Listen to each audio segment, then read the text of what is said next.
चतुर्थी हो, छोटी चतुर्थी हो, किसी भी चतुर्थी का व्रत अगर स्त्री करती है तो उसके पति का तो उम्र बढ़ता ही है, साथ में उसके पुत्र का वैभव भी बढ़ता है।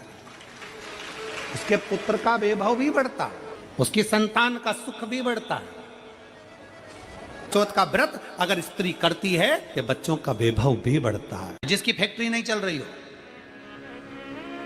फैक्ट्री में बार बार कुछ तकलीफ आ रही हो, गाड़ियां नहीं चल रही हो, 4 व्हीलर गाड़ियां ले रखी हैं, कभी ट्रक गड़बड़ हो रहा है, कभी ट्रक में ये हो रहा है, कभी गाड़ी में ये हो रहा है, कभी बस में ये हो रहा है। बस एक काम करना है, दुर्वा का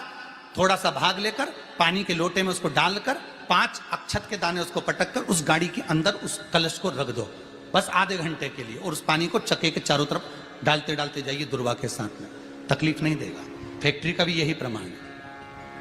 आपके घर में छोटा सा शिवलिंग विराजमान, निवेदन है जहां पर भी शिवलिंग आपके घर में विराजमान है, अगर छोटी सी कटोरी में एक बेलपत्र को आप नीचे रखिए, छोटी सी कटोरी उस बेलपत्र के ऊपर रखकर उसमें थोड़ा सा मधु, शहद, शंकर भगवान की साक्षी में शिव जी के सामने अगर शुक्रवार की शुक्रवार रखना प्रारंभ कर दो, धीरे धीरे संपदा की वृद्धि अपने आप होना प्रारंभ हो। शुक्रवार के दिन बेलपत्री के वृक्ष के नीचे बैठकर घृत का दिया लगाकर शरीर में जो रोग है उसका स्मरण कर कर शंकर जी से विनय कर कर, हे भोलेनाथ, आपने शुक्र देवता को संजीवनी मंत्र दिया है, तो क्या आप मेरे को वो मंत्र प्रदान नहीं करोगे? मेरे रोग, मेरी बीमारी, मेरे दुख को आप नहीं हरोगे? शिव से कहो, ये शरीर आपने दिया है और भजन करने के लिए दिया है, स्मरण करने के लिए दिया है, कीर्तन करने के लिए दिया है, तो संभालोगे भी आप। और बेलपत्री की ओर मुख कर तक घी का दिया लगाकर महामृत्युंजय मंत्र का स्मरण कर लेने पर धीरे धीरे धीरे धीरे धीरे धीरे वो रोग समाप्ति की ओर आता चले जाता। जिसके घर में संपदा की कमी होती है, जिसके घर में कर्जा बढ़ जाता है, लक्ष्मी नहीं आती, बहुत टेंशन की जिंदगी जीता है मनुष्य, व्यापार चल नहीं रहा, बहुत तकलीफ का जीवन चल रहा होता है, तो आज भी नियम है महाराज कि सोमवार, शुक्रवार, ये 2 वार ऐसे हैं, इन 2 वार को यदि कटोरी में थोड़ा सा शहद रखकर, मधु रखकर यदि लक्ष्मी जी का स्मरण किया जाए और माता लक्ष्मी जी का स्मरण कर कर एक लाल पुष्प उस कटोरी के सम्मुख में माता लक्ष्मी का नाम लेकर रखा जाए और बाद में वही शहद, वही मधु और वही पुष्प सोमवार का दिन और शुक्रवार के दिन लक्ष्मी का पूजन कर कर, स्मरण कर कर, दूसरे दिन शुक्रवार के दिन पूजन करें, शनिवार के दिन उस मधु का, उस पुष्प का विसर्जन करें, सोमवार के दिन पूजन करें लक्ष्मी जी का स्मरण कर कर, और मंगलवार के दिन अगर विसर्जन करें, 5 या 7 सोमवार या शुक्रवार को यदि आप मधु का भोग लक्ष्मी जी को लगाना प्रारंभ कर दें, शिव का नाम स्मरण कर कर, तो उसके घर में कभी संपदा की कमी नहीं होती, लक्ष्मी उस संपदा को बढ़ाती। विष्णु पुराण कहती है, स्कंद पुराण कहती है महाराज कि भगवान नारायण स्वयं इस जड़ के नीचे अपना विश्राम करते हैं महाराज, इस जड़ के नीचे। प्रयास करा करो, एक चुटकी हल्दी, कितनी? मात्र एक चुटकी हल्दी, आंवले के वृक्ष के नीचे भगवान हरि हर महादेव, कौन से महादेव हैं? हरि हर महादेव के नाम से रखकर उस पर पूर्व मुख कर कर, पूर्व की ओर मुख कर कर जल समर्पित करना प्रारंभ कर दीजिए। आप अगर प्रयास करेंगे, शुक्रवार की शुक्रवार करें या नवमी की नवमी करें, अष्टमी की अष्टमी करें, प्रदोष की प्रदोष कर लें, और शुक्रवार के दिन माता लक्ष्मी के लिए अग्नि में आहुति दीजिए। महाराज, शाम के समय पर सूर्यास्त के पहले शिव महापुराण की कथा कहती है, अग्नि पुराण कहती है, नर्मदा पुराण कहती है, लिंग पुराण कहती है कि बेलपत्री के वृक्ष के नीचे, नीचे तो नीचे वो भी जाने तो यहां तक वर्णन किया शिव महापुराण में तो कि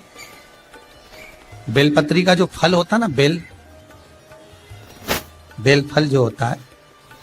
कहते हैं अगर किसी व्यक्ति के यहाँ लक्ष्मी की कमी होती है, संपदा की कमी होती है, जिसके यहाँ पैसा नहीं आता, धन नहीं आता, तो बेल का जो फल होता है, बेलपत्री का जो फल होता है, उस फल के गूदे को, बेलपत्री के फल का गुर्दा निकाल लो, सुखा लो, गाय के घी में उसको डुबो लो और शुक्रवार के दिन माता लक्ष्मी के लिए अग्नि में आहुति दीजिए। महाराज, शाम के समय पर सूर्यास्त के पहले ये जो आहुतियां हम बेले के गुर्दे के फल की गाय के घी में डुबोकर माता लक्ष्मी और भगवान विष्णु के नाम से देते हैं, महाराज 2 या 3 शुक्रवार करोगे, लक्ष्मी की कभी कमी नहीं आती, संपदा बढ़ती है। एक प्रयोग और कर देखना, कभी अगर मौका मिले आपको तो प्रयोग कर देखिए। लिंग पुराण के अंदर लिखा हुआ है, शिव पुराण में, लिंग पुराण में और स्कंद पुराण में कहा गया है कि अगर किसी ने बेले के फल को, बेले के फल का अगर थोड़ा सा भी गुर्दा पाया है, बेले के फल को खाया हो या बेल का रस पिया हो या बेल के फल का जूस पिया हो, अगर वो व्यक्ति का अनायास किसी कारणवश प्राण भी छूट गए हो, तो शिव महापुराण की कथा कहती है कि 27 दिन तक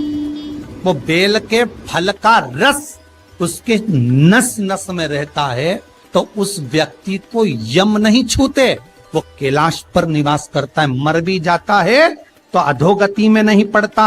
नरक नहीं भोगता, वो बैकुंठ पद का कामी हो, बैकुंठ का निवासी।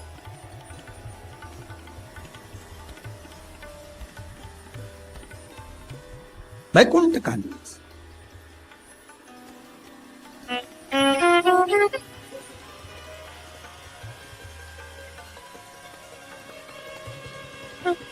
ये जो शिव जी को चढ़ती बेलपत्री हुई, शमी पत्र हुआ, मदार का पुष्प, आंकड़े का जो पुष्प हुआ, ये सब साधारण नहीं है साहब। शंकर का एक एक गुण तत्व ग्रहण करने वाले, शंकर का अनुमोदन करने वाले, शिव को एक एक वस्तु जो चढ़ने वाली साधारण नहीं।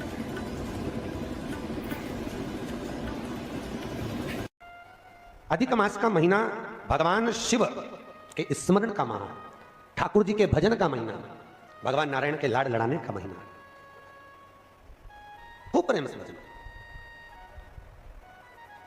जितना भजन कर सकते हो उतना, और काउंट कर नहीं कि कितना भजन करा है। कई लोग हाथ में वो बटन दबाते रहते हैं, राम राम राम राम, काउंट नहीं करना है, कर लो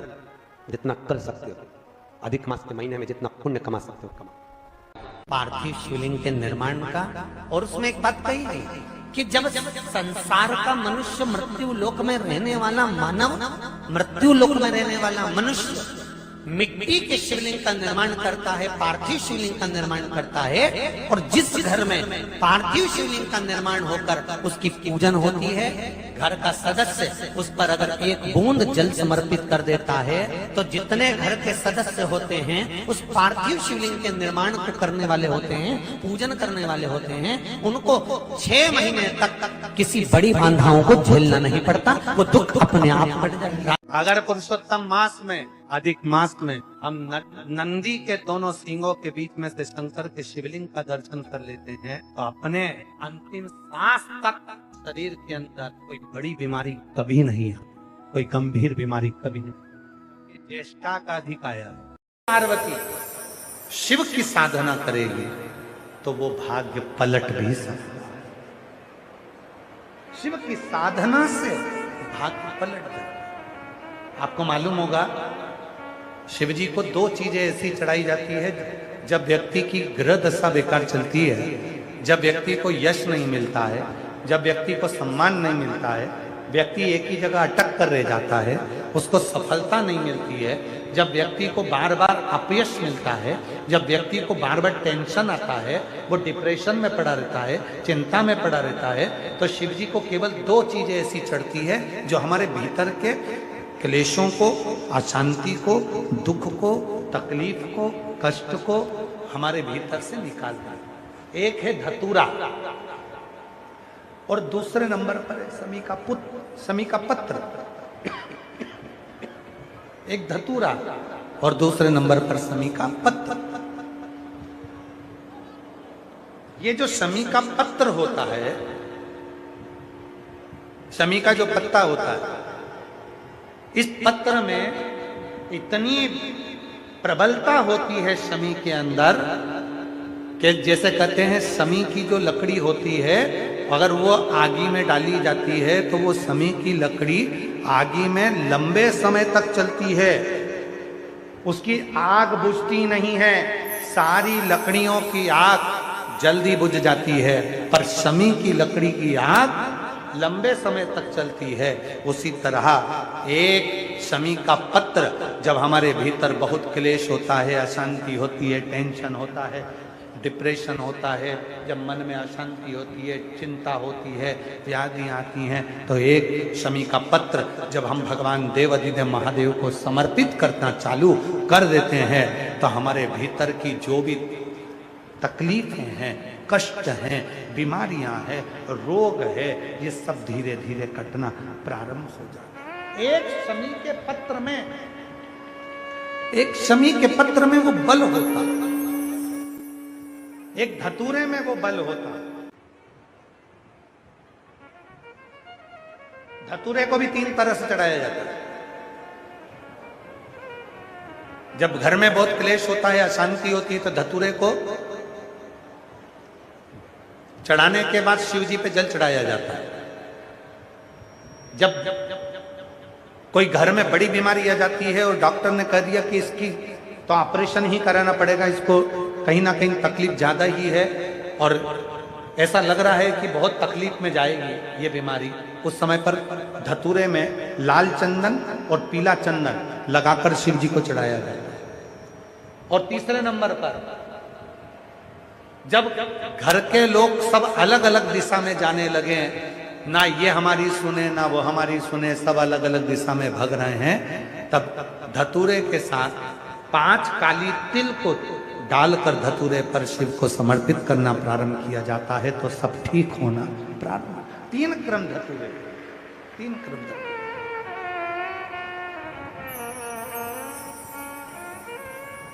एक पत्र है, अच्छा है, देखिए अच्छा पत्र।